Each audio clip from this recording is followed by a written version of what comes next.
Hello everyone, in this video I'm going to show you how to fix iMessage activation error. So if your phone is constantly popping up iMessage activation error, here's a quick guide on how to fix that. So the first thing you have to do is open up your settings, then scroll down to the message section, then tap on the message icon under app, then this is it here. Tap on message, then right here you can see the iMessage.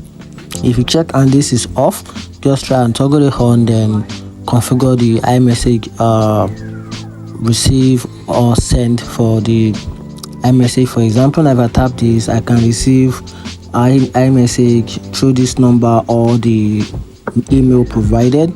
Then from there, if this didn't work out, just go to the to general. So from general, tap on general. So from general, scroll the way down, then tap on shut down. Then you can just easily reboot your iPhone, and that's it.